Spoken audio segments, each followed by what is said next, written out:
hoje aqui está acontecendo uma audiência envolvendo o governo federal, o governo do estado, a CDHU e a Defensoria Pública da União, que é quem defende a comunidade do Moinho. Toda audiência fora de direito de família é pública em si, então, respeitadas as limitações do ambiente, qualquer um da população poderia acompanhar.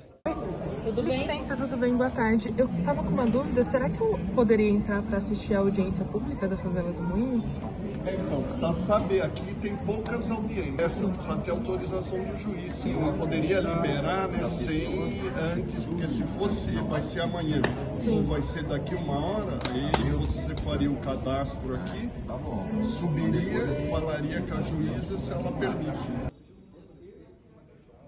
É a chave. Sim, não foi o combinado? O Lula não foi lá? O Lula não falou que tudo bem? No dia lá, bonitinho lá, no dia lá que a gente estava lá assistindo eles, né, a CDHU mais o governo federal, entendeu? Tudo bem, a gente vai atender o chave a chave. Aí agora, entendeu, mudou o discurso? Por que mudou o discurso? Entendeu? Se quiser mandar a polícia, que manda, como eles estão mandando. É todo dia, todo dia, todo dia. Tem gente que está saindo porque realmente, entendeu? É uma situação, entendeu? Tá todo mundo abalado, gente. Fala assim, foi troca de tiro. Não foi troca de tiro, porque lá dentro ninguém usa arma. Durante 30 anos que eu moro lá, eu nunca vi ninguém lá dentro com arma. Eles mataram lá o rapaz lá, ó. Foi comprovado que o rapaz era inocente, que o rapaz não trocou tiro com eles. Está abafado. Yo tengo 10 años morando en la favela do Moinho, porque el aluguel era más barato. Yo vengo siempre a estar en la lucha, ¿no? Porque yo ainda sigo morando aquí en la favela. La policía es terrible. Ellos entran cuando ellos quisieron. La gente vive un momento de una crisis de terror, miedo, de personas que no... usuarios, tem personas ahora, no tenemos protección. La policía viene y ellos mismos agreden a la gente. Mi situación con el CDHU fue terrible, hasta ainda ahora también. Yo falei, servicio social no es para ayudar a la gente. Yo siempre que ligaba, falaba cómo está mi situación, la mujer falaba, está todo bien, está todo bien. Ahora vamos a ver si avanza y me da la oportunidad para yo poder tener un lugar, ¿no? Mi sueño sería ya estar en mi casa, ¿no? Mismo, vamos a esperar la voluntad del CDHU, né?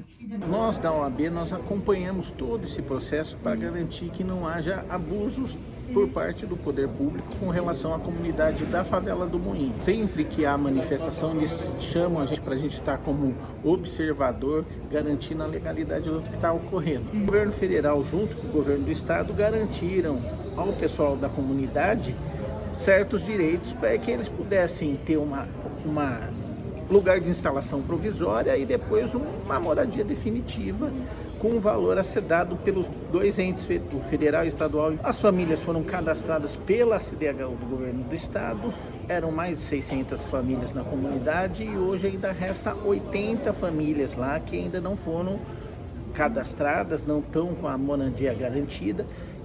A gente está acompanhando esse processo para garantir que essas 80 famílias também sejam atendidas. Jogando nós para lugares longe, entendeu? Essa carta de crédito que nós pegamos é 250 mil, não acha aqui perto, nem próximo, nem nos bairros. É difícil achar até nos bairros 250 mil, mas a gente teve que aceitar. Estou lá esperando a autorização a assinatura do contrato. Não posso pegar auxílio aluguel porque eu tenho 3 cachorros e lugar nenhum aceita. Primeiro, não aceita cachorro. Segundo, contrato. Todos os contratos das casas que eu vi é 2 anos e meio. Se eu sair antes, eu pago multa. E eu não tenho dinheiro para pagar multa. Então eu vou sair para minha casa. A chave, como foi combinado com o Lula. Eu, numa parte, eu concordo em desapropriar, limpa, né? Tira toda a sujeira, mas aí ele, é o que o Lula falou. Vamos tirar, mas vocês vão ter para onde ir. Né? Não é jogar a praia. No meu caso, eu estou no auxílio não consegui nada ainda. Saí de lá por pressão deles, falei que eu tinha que ir auxílio, não poderia ficar lá mais. Saí com auxílio, saí de lá em novembro, dia 10. Falou que eu saindo com auxílio e eles iam liberar a carta de crédito pra mim e até hoje. Nada, entramos agora em 2026, eu tô esperando. Sim, aí eu fui na Caixa, a Caixa falou que não era com eles, era com a CDHU. Aí eu fui na CDHU, eles falaram que eu tinha que fazer o quê? A única opção era que meu marido tinha que sair do trabalho. Meu marido pediu as contas, ficou desempregado, só eu trabalhando, segurando tudo. Tinha que sair 1.400, a gente tá num apartamento aqui na Guaianazes, em Campos Elíseos, mas o aluguel é 1.500. Já passou o valor deles. Eu tenho que completar o meu. E falou que eu não tinha direito. A única opção era pegar financiado. Eu falei que não, que eu não tinha condição. Uma menina de 11 e um menino de 7 anos. Teve que ir uma escola que ele estudava, que era muito boa, que inclusive ela foi afundada lá no Moinho, que é o oratório. Teve que sair também, agora eles estão aqui na Alameda Eduardo Prado. Só que as crianças não conseguem ir, porque como eu me mudei, não tem quem levar eles na faixa. Porque entra 8 horas e eu trabalho, tive que me entrar em outra dívida, eu não consigo levar ele para a escola, porque eles mudaram de escola, tenho que falar perua. Esse apartamento que eu tô hoje é só 45 metros. E essa casa ali tinha espaço, tinha quarto para as crianças. Eu dividi o apartamento no meio com o guarda-roupa. Eu vim aqui com a esperança de tentar ser ouvido, né? Ver saber a resposta, chamar a atenção da juíza para ele ver nosso lado e ver que a gente ainda tá lá. Entendeu? Até porque hoje é que eles vão decidir qual vai ser o futuro do Moinho. Eu cheguei no ano de 2020 e vim atrás de emprego, né? Vim atrás de uma vida melhor, procurar uma melhora para a família e tava conseguindo. A rotina tá sendo muito ruim, né? Que como eu sou barbeiro, né? É a última barbearia, o último comércio que tem na favela do Moinho e cada vez que a população vai indo embora, vai diminuindo a clientela. O CDH tá complicado, porque eles não querem resolver meu caso não, entendeu? Eles alegam que eu não tenho direito a nada, mesmo tendo testemunha, tendo comprovante de residência, tendo todas as provas, e até a Defensoria Pública também não tá resolvendo minha situação, entendeu? Antigamente, velho, no tempo que tava lá, dava para atender de 10 a 15 pessoas. 10, 12 horas trabalhando no dia, dava uma clientela boa, mas hoje não, hoje em dia não tem mais fluxo, entendeu? Não, exemplo, tem minha casa aqui, nas próximas 30 casas não tem mais vizinho, não tem mais morador. Eles não deram nem uma pessoa de auxílio aluguel, nem de carta de crédito. Estão alegando que eu não tenho direito a nada, que eu tenho comprovante de residência, tenho tudo, provas e testemunha e tudo mais. O único comércio que tem lá agora é o meu. É o último dos últimos, entendeu? Esse é o meu medo, porque a qualquer momento eles podem estar forjando alguma coisa, tá me batendo, entendeu? Pular o muro da minha casa, como não pode ter câmera em comunidade, eles podem pular o muro da minha casa lá e forjar qualquer coisa para me tirar a força. Requalificação para quem, né? Para quem que a gente está produzindo, o poder público vai produzir essas melhorias, né? Então, na história, por exemplo, no Bexiga, das populações mais pobres, em geral negras, né? Porque a gente tem um processo muito forte na construção do nosso país de racismo, então as populações mais pobres muitas vezes são as populações negras. E aí quando chega essa requalificação, para quem que ela é? Eu acho que essa é a primeira coisa que a gente tem que pensar, né? Para quem é essa requalificação? É para quem já estava ali? É para quem vem de outras regiões periféricas da cidade para ficar mais perto do centro? Ou é para pessoas que têm condições de se locomover por toda a cidade, de habitar várias partes da cidade? Do Rio Saracura, a partir do momento que a gente tem rua asfaltada, saneamento básico, energia elétrica, é o momento que está acontecendo essas expulsões das populações mais pobres. A formação da cidade de Tiradentes se deveu muito ao processo de expulsão de moradores do bairro do Bexiga ao longo aí do século XX, né? Então houve processos de remoção que aconteceram aqui também. Tem um caso que eu acho que é muito interessante, que a gente fala pouco, que é na Baixada do Glicério, na região da antiga Várzea do Carmo, né, Várzea do Rio Tamandatei, que ali nos anos 40 existia uma favela chamada Favela do Glicério ou Favela do Penteado. Essa favela começa a incomodar o poder público, começa a incomodar no sentido de a gente está falando da região central de São Paulo, ela fica feia na paisagem, né? Vai aparecer na cobertura da mídia, da imprensa na época, né? E essa favela vai ser removida dali. Tem esse processo de primeiro desvalorizar para depois hipervalorizar, né? Então não tem a ver com a função social da habitação, vai ter muito mais a ver com produzir lucro, né, com privilégio, do que função social mesmo. A opinião pública, né, de tanto que se bate nessa tecla de que aquele lugar não está bom, a opinião pública aceita, né, que aquilo precisa ser melhorado, né. A polícia, eles estão oprimindo o morador direto, tá tendo ameaças, entendeu? Botando pressão também. Falando como a CDH não está resolvendo o problema de muitos que tá aqui, a polícia está querendo tirar a gente de outra forma, na pressão, batendo, da pior forma possível. Sem mesma hora. O meu único problema lá, agora, além da solidão, né, do lugar deserto, é insetos. Medo de... Porque é um lugar que é muito... Será que é muito? Entendeu? O dia que eles tiraram daí, ó. A ponte, né? As famílias desocuparam a área e a CDHU já demoliu as casas de quem saiu de lá.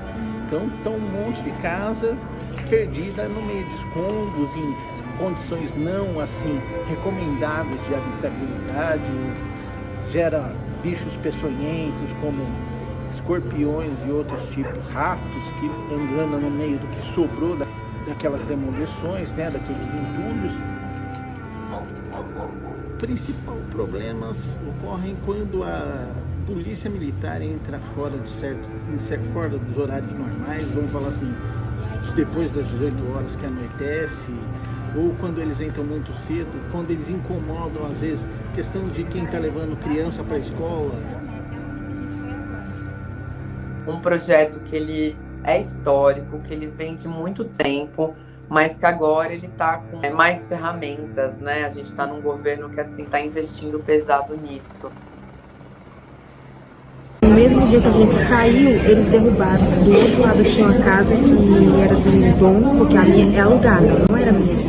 Mas o dono aceitou, não, pode fazer para você, que é seu. Mas o cadastro do seu nome eu fiz. Só que a CDHU não esperou nem o dono vir para tirar o resto das coisas dele, porque tinha umas coisas deles. Derrubaram com tudo. E não deu tempo nem o dono tirar as coisas dele, porque ele tinha umas coisas lá. Mesmo que não fosse importasse mais para ele, mas era dele. Isso é triste você ver, entendeu? Ah, tem que demolir mesmo, não pode deixar confortável para eles. Eu quero dizer, ela moraria nessas condições? Quem disse Os filhos dela, a juíza, os filhos dela morariam naquelas condições? Brincaria, igual a gente está vendo lá as crianças brincando no meio dos escombros? A memória é o quê?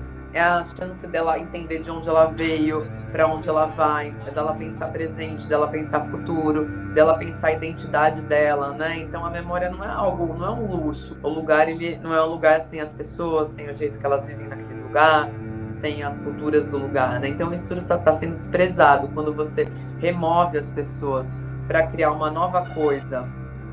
Esses lugares são destruídos, apagados e tal.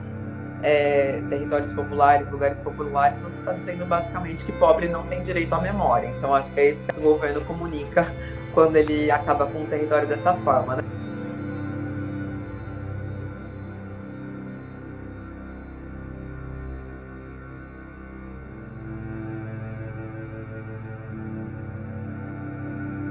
Às vezes dava doação, né, nessa parte, cinema para as crianças.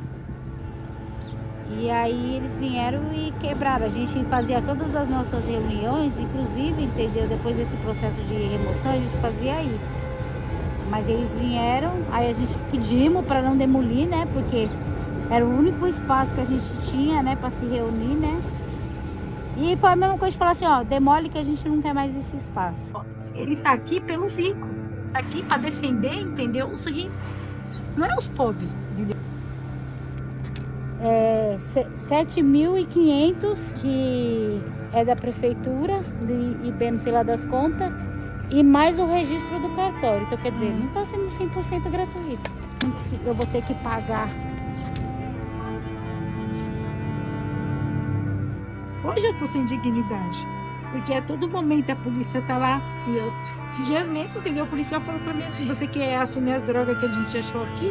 Pegou meu documento, entendeu?